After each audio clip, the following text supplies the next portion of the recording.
My parents literally forgot to invite me to their wedding, so I made sure everyone knows just how much they've ignored me my whole life and ruined their perfect day. I know this seems like a weird situation, but I just feel so angry and depressed that I feel the need to vent even if no one is listening. So I, 17F, was recently forgotten about on the day of my parents' wedding. My parents have been together for about 25 years, but they never actually got married. That's why when my dad, 50M, proposed to my mother 49F on their anniversary, which they have always celebrated on the date my mother found out she was pregnant with my eldest sister even though they were already together before. Everyone, including me, was elated and celebrated the occasion with great joy. This happened all the way back in February. They immediately jumped into wedding planning, deciding very early on a small event in Hawaii with just the closest family and friends for an intimate ceremony. Almost immediately my mother asked my sister, 25F, to be her maid of honor, and my dad asked my brother, 22M, to be his groomsman. I wasn't surprised or offended by this. My sister had always been a mommy's girl and they both enjoyed spending time with each other shopping and socializing, so they had a very close bond, and the same goes for my father and brother. They always played football together and messed around with cars. My father even trained my brother's team for a while in middle school. That had always left me as the odd one out. I tried to insert myself on my family's hobbies and groups that they had within our home but was always rebuffed. Maybe they could sense that my interest on their activities wasn't all that genuine, or maybe they just didn't care. Either way, I was used to being the last and least important member of my family. Mom had sis and dad had bro, my parents had each other, and my two siblings were closer to each other than they ever were to me, leaving me very lonely and isolated in my own home. During the preparation for the wedding, initially it was suggested that I be the flower girl, but my sister thought that role would be more appropriate for her daughter, 3F, so that idea was quickly tossed away. Later on, my maternal grandmother suggested that I might read a poem or do a little bit of a speech during the ceremony, but both my parents refused because they wanted the wedding to be low-key, and they didn't think a cheesy and sappy speech would fit their vision, their literal words. I was still okay with all of this, even though it hurt to know I would be the only member of the family to not actually be part of the wedding party or have any role at all on the day. As the day approached, my parents and siblings got more and more caught up on all the wedding planning. I noticed my mom didn't invite me dress shopping, and that whenever they would have discussions about the venue or the event I was left out, so I decided to see if they would realize that I wasn't being involved at all and kept quiet, waiting for them to ask me something, anything, about the wedding, but that never happened. The wedding was set for 3 weeks ago, the end of August. The day before the departure, my mother casually asked if I had my luggage ready because we couldn't be late to the airport. I bluntly told her that I hadn't prepared anything. She got confused for a second and then snapped at me for not being prepared. I then asked her if I even had a ticket, and her face went pale. Yep, they hadn't even bought me a ticket, and I'm not even sure if I had a room or any accommodations once there. Even though I was the only person in my family without a stable income, I work as a part-time babysitter. My parents had bought first-class tickets for my siblings and the couple other friends that were attending the wedding but had forgotten me. My mom told me not to make a big deal out of it and that they can just find me a low-cost ticket last minute from a cheap airline, but I just replied by asking her, "Then what? Do I even have a dress for the ceremony?" She went with sis to buy hers and all the other female guests months ago, but I wasn't included. That's when my father came in, just told me to suck it up and that I've never been a girly girl so I could just wear whatever. I got mad at this because, even though I'm not the most feminine girl on the planet, I would have loved to be included in such an important part of my parents' wedding, and it was about the fact that I was excluded for literally everything that had been going on for months. We all got into a fight with them calling me entitled and accusing me of making myself small intentionally so they would forget me, like that is a valid excuse for ignoring your child. They ended up telling me that if I was going to keep this attitude I might as well skip the whole thing altogether. To which I responded with a defiant, "Fine," and went to my room. Next morning they all left for Hawaii without me. The ceremony was really small, but they all posted loads of pictures on Insta and Facebook about how perfect and magical that whole week was being. People realized quickly that I wasn't in any of the photos and asked my parents why, to which they replied that unfortunately I had caught COVID before the trip and had to stay behind. My blood boiled at this. I don't know why this was the straw that broke the camel's back for me, but it was. I decided to take a COVID test and published a picture of myself holding the negative test and captioned it, "Not sick at all, just forgotten." I tagged everyone that had questioned my absence from the trip and the wedding in the picture and, for good measure, also every person invited to it. I also wrote in the comments about how my parents had literally forgotten about anything to do with me until the day before parting and how they actually uninvited me. Most people were on my side and others couldn't believe it and thought there must be something more to the story than what I was saying, but one thing is for certain, I completely ruined my parents' wedding, and their day was overshadowed by my confession. At first I felt quite satisfied with myself for standing up on my own butt, after a barrage of messages from my family calling me every name in the book, and later, when they came back, them furiously attacking me for my immature actions and my spoiled behavior, my pride deflated quickly, and I began to feel awful. I hate my family, and I hate being in this house, but I'm a minor and can't leave just yet. I do feel like I could have handled the situation better though, and now I feel so depressed that I'm second-guessing everything I did, from not speaking up before to the way I exposed them. I also feel guilty for the lack of connection between all of my family and me, and maybe I could have done more? So am I in the wrong for ruining my parents' wedding when they forgot about me? First update, 5 days later. Hi everyone. I wanted to write an update earlier, but I'm still kind of a mess at the moment, but I figured since my post had such an overwhelming response and so many people commented and sent me messages that I should write about the latest developments. Thanks to your input and advice, I finally decided to call my grandma and tell her the full story. Just to clarify a point before going on, my grandma 77F did not attend the wedding. She lives several states away and has mobility issues, so she doesn't travel anymore. We went to visit her around Easter, and that's when she commented that I might read a poem at the ceremony, but that was the last time I saw her in person before all this. She's always been very loving to me and has called out my parents in the past for their favoritism, but it's hard for her to play a more active role in my upbringing since she lives so far, and I am always worried about bothering her due to her age and health condition. She had a minor stroke a few years back and is now back to normal, but I still worry. Anyway, I called her and laid out everything that had happened with the wedding and how my parents didn't even buy me a ticket to go with them. She came to the same conclusion that most commenters did when I told her that it was simply impossible, that they had forgotten and that they did it on purpose. I cried on the phone with her, laying out how I was feeling, how this has been going on forever, how I feel in the aftermath, and most importantly about my need to get out. She was extremely sweet and comforting to me and told me that I had nothing else to worry about because she had my back 100%, and told me to take it easy but make plans for my future and that she'd help me. After that conversation, which lasted about 2 hours, I felt better, and I decided to listen to her and start moving to figure something out for the next school year. I have a friend who is going to lease a studio next to our future campus. She has a great relationship with her parents, but she has 5 younger siblings and wants to be more independent, so that's why she decided to move out. I asked her if I could move in with her temporarily and that I would pay her rent as soon as I got a job. She immediately accepted and told me not to worry about rent or anything else until I was in a better position, and we had a good cry together when I told her all about my parents' wedding incident. So this all happened a couple days ago, and I was planning on doing the update then, but my grandma called my parents and my siblings to lecture them about how they were treating me. My brother just sent me a text afterwards with a half-hearted apology saying that he didn't know I wasn't included and that he just thought I wouldn't have fun on the trip, and then I posted a picture just to create drama. My sister on the other hand berated me and told me that I kept trying to make public my own problems and pinning them on my family when they are all innocent. It has been weird with my parents ever since they came back from the trip, and at first they berated me and were furious with me, and after that, we've just been ignoring each other. After my grandma called them, they came into my room telling me that if I wanted to put this whole issue to rest I should shut up about it and that this all could have already blown over if only I had kept my mouth shut. I just asked them to leave my room, and then I called my grandma again to tell her what had gone down. She then told me that she and my uncle had bought plane tickets to come down to see me. This was something that I was actually scared about because my grandma's health is not the best and this kind of effort is a lot for her, and I know how complicated it is for her to get on a plane, so I tried to dissuade her from coming and told her everything would be okay, but she wouldn't listen and told me that she was long overdue a conversation with my parents and that she wanted to see me. I'm stressed for her, and I feel again like I forced her to take a long uncomfortable trip because of me and that maybe I should have dealt with this myself. I do want to see her, and I wish for nothing more than to hug her right now, but I'm worried about her.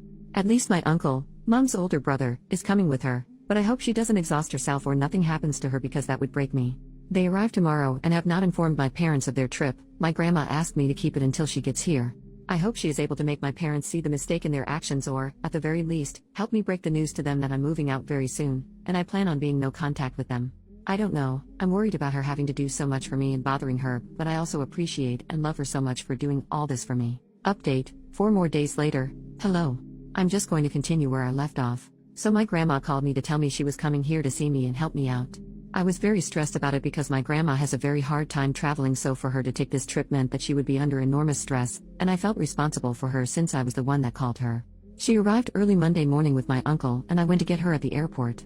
Not gonna lie, it was a very intense and emotional moment, and as soon as I saw her I ran to her arms and broke down sobbing.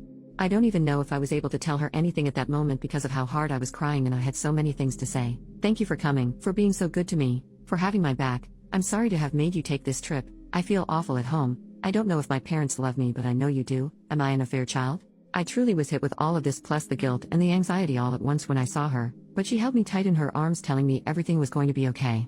My uncle hugged us as well. I don't know how long we stayed like this, but it must have been a while until my uncle told me we should get going. We grabbed a cab and went to their hotel. My grandma had teary eyes and I could feel her breathing heavily, which scared me, but she kept hugging me and smiling all the way. She had reserved a double room so I could stay with her for these days, and once they were settled in and I was more calm, we sat down and I poured everything out for them. The years of neglect and the emotional abuse, how I was feeling miserable after the trip, but also for years now, how my parents have been trying to make me feel guilty for all of this that has happened, how I was scared about my future, but my number one priority at the moment now was to move out of that house even at the expense of my school work, how I have made arrangements to move in with my friend and I was looking for a job. I told them about this post and how some people thought I might be an affair child and that I was beginning to question that as well. It was a lot and I could tell they were both really affected by what I was saying, but they kept comforting me and making me feel safe to open up to them. After I unloaded all my concerns with them, my grandma reassured me that I had nothing to worry about anymore and that she would be here for me always. First of all, she reassured me that I was not an affair child and that both my parents were thrilled when my mother got pregnant with me and that she knew the ultimate deal breaker for my mom was cheating and she believed it was the same for my father. Apparently the favoritism began showing when I was around 3 to 4 years old when my parents were constantly complaining about having a young kid in the house and they were bothered because they could take my older siblings to their stuff but not me, and I was also very shy and a bit of a crybaby which they had no patience with and made me very different from my siblings. She told me that she knew that my parents had saved more than enough for my college, they're really well off, so that had never been a concern for me until now, thinking they might pull the funds away from me for my education, but that if they tried to not pay for my schooling she would take care of it, and that she just wouldn't let me drop out because of money concerns. She also told me she would help me with rent and an allowance to move out. She was very generous and I thanked her for it all, but I also told her that this experience had been eye-opening in the sense that I never realized how privileged I had been economically all my life. For all their faults, my parents have pampered me, money-wise, all my life. I went to private school, I have a rather large monthly allowance, I've had a card for years now and they have never objected to any of my expenses. Seeing the stories here I realize how good I've had it so far and how, being dependable on them all my life, made me so exposed to losing everything, and I want to be independent now, not just from my parents, but from everyone. I feel like I need to learn to stand up on my own. Writing this and having just read all the stories of people in truly awful situations makes me feel like I've been a spoiled brat all my life, TBH. She insisted on me accepting my help until I don't need it anymore and I accepted that, but I'll still will look for a job and try to make it out on my own. We relaxed for a while in the hotel because we were all exhausted from the morning, but in the afternoon we grabbed a cab and went to my house. My parents were extremely surprised to see my grandma and uncle with me when I entered the door, but before they could say anything my grandma told me to go pack all my essentials while they talked to them. I rushed upstairs and I could hear my grandma and uncle berating my parents for all that they had put me through. At first I also heard my parents trying to defend themselves, but eventually they quieted down. When I came downstairs with 2 suitcases and my backpack full to the brim with everything important that I had in my room, they were all in the living room. My father was beet red and my mother was sobbing like a child, and when she saw me she extended her arms on my direction saying she was sorry, but I just said save it with the coldest tone I could muster, and my dad said that I didn't have to be jerked, to which both my uncle and grandma told him to shut up. I left the house at that moment and waited for the cab outside. In the hotel my grandma reassured me that I wouldn't have to go back to them and that they told her my college tuition was never in question for them and that they had planned to throw me an extravagant birthday party to make up for the wedding mess and were going to be giving me a car as an apology for everything, but my grandma was having none of that BS because it was pretty obvious to her that they were only trying to save face and they were coming up with these things on the fly and that a party and a car would not make up for all that they have put me through. Apparently the moment that broke my mother was when she told her that I had even questioned my paternity, and she started crying then, but my grandma told her that what else could they expect when they had excluded me repeatedly from all family events since I was a child. She told me that she would make sure they made the payments to my school unless I preferred to completely cut ties with them and have her pay until I can pay myself, and I asked her to do that. I felt bad because I feel like it's not her responsibility, but I truly don't want anything else from my parents anymore, and, although my grandma is pretty well off herself, she's not as wealthy as my parents, but she reassured me that everything is alright and that everything going to me would be taken away from my mom's inheritance. So the next day we went with my friend, her parents and grandma to the studio where we were planning to move, and immediately upon arriving my grandma said absolutely not. I knew from pictures that the studio was very small and dirty, but we saw water damage and mold in the bathroom and kitchenette, and there was also rust in the little old appliances. I knew all of this beforehand, but I figured I could live with that, at least for a while. But the thing that the adults pointed out that actually made me and my friend change our minds was the fact that this studio was street level in a bad neighborhood in a building that didn't seem particularly safe and had bullet holes on the walls, which I didn't even know what those were until my friend's dad pointed it out. So grandma and my friend's parents said they would look for an apartment for us in a better location and they'd help cover the costs. Both my friend and I want to be independent, but we realize that with our most likely minimum wage jobs in such a high demand area we won't be able to find anything better on our own, so the plan is we're going to look for a 2-bedroom apartment, and me and my friend are going to pay what we had previously planned for the studio, and her parents and my grandma will cover the difference. I know it's still quite spoiled of me to expect that help from my grandma, but after seeing the studio in person I truly wouldn't have felt safe there. My friend's parents, who were somewhat aware of what I was going through, told me that I could move in with them until we find a nice apartment, to which I'm extremely grateful since grandma is going back in a couple of days and I've been staying in the hotel with her ever since. Apparently my friend, her parents and my grandma spoke about this before coming to me to make sure I had some safe place to stay until we move into the apartment, which is still to be found. I teared up a little as I thanked them, seeing how people were rallying behind me to offer help. Since then, I've been moving some of the stuff I had left at my parents' and setting my space in my friends. My mom keeps crying and apologizing every time I go back, and even my father has said sorry, but I remain distant and cold towards them. My sister called and said that our mother was a mess and that I was a D/CK for what I had done, but before she could say anything else, I hanged up the phone and blocked her. I was going to block my brother as well when I saw that he had sent me a very long message apologizing again and again for all that he has done to me and for not realizing our parents were treating me so poorly. He says he's been doing a lot of self-reflection on the days since Grandma called and realized that he had been in the wrong for assuming I wasn't on the trip because I wouldn't want to go and for just allowing my parents to exclude me for all those years.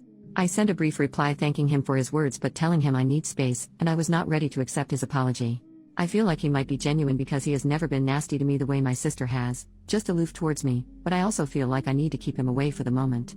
Also, keeping a bridge up with my family feels like the right thing to do right now that everything is so fresh. Maybe in the future he will show me he's just as nasty as everyone else and I block him, but as long as he respects my boundaries I feel better not cutting him off completely. I've also made an appointment with a therapist who specializes in neglected teens, and I have my first preliminary visit next week, again funded by my grandma, which makes me feel ever more eager to find a job ASAP to take the burden off of her, even if she tells me time and time again she is happy to do all of this for me. That's where things stand right now. I don't know if I'll update again, maybe when I start classes or move to the apartment, but right now I'm just trying to enjoy some time with my grandma and my uncle and learn to grow and get rid of these feelings of guilt and depression that have been plaguing me for so long. I want to thank once again all of this community for being so nice and helpful to me, all of you who have messaged me with your own personal stories of getting kicked out or having to learn how to make it on your own at a too early age. You've helped me feel a lot less alone and made me realize that things can get better if I work hard for it. I feel kind of spoiled for having such an amazing support system on my grandma, uncles and my friend, but you all guys are right. Reaching out has been the absolute best decision I could have taken, and opening up about my feelings to those who love me and to all of you internet friends has absolutely saved me, so thank you. Really, I'm more grateful than words can ever tell. Second update, 5.5 weeks later. Hello everybody. It's been a while and I'm sorry I didn't respond to messages or updates sooner, but I've been very busy and I'm also trying to grow away from all that's happened to me, but I'm back with an update on how things are going if anyone is interested to hear. To do a recap where I left off, I moved to my friend's house after my grandma visited me and we were able to stand up against my neglectful parents. My grandma and uncle left just a couple of days after I published my last update, and it was a very emotional moment for us both. For the first time in my life I felt protected and loved with someone of my family.